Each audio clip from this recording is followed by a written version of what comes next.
ഞങ്ങളുടെ വെട്ടിക്കവല ദേശസേവാ സമിതി വായനശാലയിലെ ഒരു പ്രോഗ്രാമാണിന്ന്. വായന പക്ഷാചരണവും അതുപോലെ തന്നെ പ്രശസ്ത ഖാദികനായിരുന്ന പ്രൊഫസർ സാംബശിവൻ സാറിൻ്റെ അനുസ്മരണവുമാണ് ഇന്ന് ഞങ്ങളുടെ ഇവിടുത്തെ പ്രോഗ്രാം. ഈ പ്രോഗ്രാമിൻ്റെ ഉദ്ഘാടനം നിർവഹിച്ചത് ബ്ലോക്ക് ഡിവിഷൻ അംഗം ഹർഷകുമാർ, നമ്മുടെ പ്രിയപ്പെട്ട ഹർഷനായിരുന്നു. വളരെ നല്ലൊരു പ്രോഗ്രാമായിരുന്നു. അതുപോലെ തന്നെ എൻ്റെ ഗുരുനാഥനായ Ramendran sir, Vettikkavala KN Sasikumar sir, അതുപോലെ തന്നെ പ്രിയപ്പെട്ട ബാലേന്ദ്രണ്ണൻ, പ്രഭാകരണ്ണൻ, വേണുണ്ണൻ, അങ്ങനെ ഒരുപാട് നമ്മുടെ സുഹൃത്തുക്കൾ ഈ ഒരു പ്രോഗ്രാമിൽ പങ്കെടുത്തു.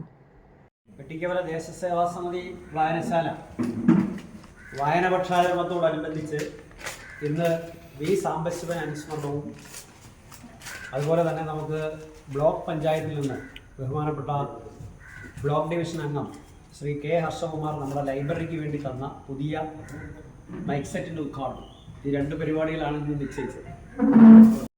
വെട്ടിക്കവലയുടെ അഭിമാനമായ സുപ്രസിദ്ധ നാദസ്വര വിദ്വാൻ Shri Vettikkavala KN Sasikumar, cinema serial രംഗത്തെ വളർന്നു വരുന്ന പ്രതിഭ പ്രിയപ്പെട്ട സുഹൃത്ത് സതീഷ് വെട്ടിക്കവല,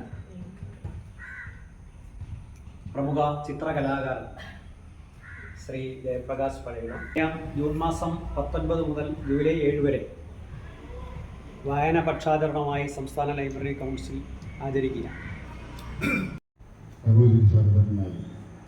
വലിയ പ്രസംഗമല്ല, ഞാൻ ആദ്യമായിട്ട് ഈ വായനശാല അഭിനന്ദിക്കുകയാണ്. ഒരു കലാകാരനെ അനുസ്മരിക്കുക എന്ന് പറയുന്നത്. പ്രിയപ്പെട്ട സുഹൃത്തുക്കളെ,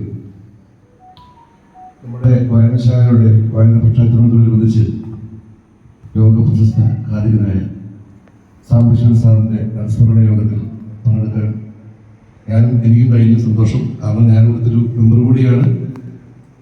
കാരണം സാറിൻ്റെ സാംബശിവൻ സാറിനെ പറ്റിയുള്ള ഒരു പ്രഭാഷണം സാറിൻ്റെ ഉണ്ട്. അതിലുപരി നിങ്ങൾ ആകാംക്ഷയുടെ കാര്യത്തിൽ ജയ്പൂർ സാറിൻ്റെ ആ ശബ്ദാനുകരണോ ഉറപ്പായിട്ടും വേണം.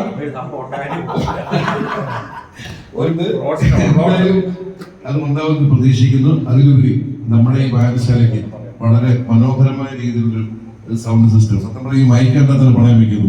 അടിപൊളി മൈക്ക്. അപ്പം ഇവിടെ സമർപ്പിച്ച പ്രിയപ്പെട്ട കർഷകരോട് നന്ദി അറിയിക്കുകയാണ്.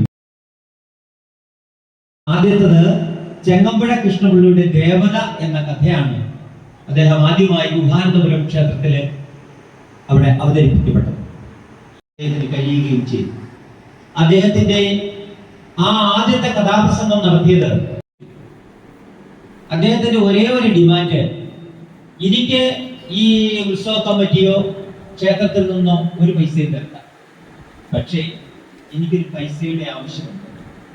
എനിക്ക് ഉന്നത വിദ്യാഭ്യാസം നേടിയാൽ കൊള്ളാമെന്ന് പ്രധാനമായ കലശൻ അദ്ദേഹത്തിന്റെ വാക്കുകൾ തന്നെ ഇതായിരുന്നു. ഞാൻ അതിന്റെ വായിക്കാം. അദ്ദേഹത്തിന്റെ വാക്കുകൾ: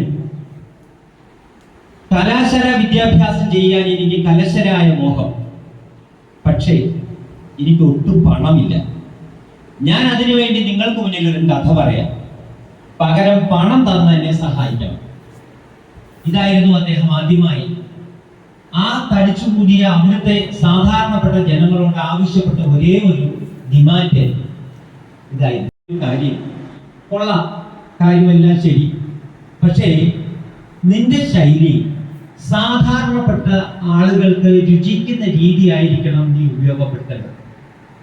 അദ്ദേഹം പറഞ്ഞ ഒരേ ഒരു കാര്യം ഇത് മാത്രമാണ്: സാധാരണപ്പെട്ട ആളുകൾക്ക് മനസ്സിലാകുന്ന ഭാഷയിലായിരിക്കണം നിന്റെ ശൈലി, കഥാപ്രസംഗ ശൈലി.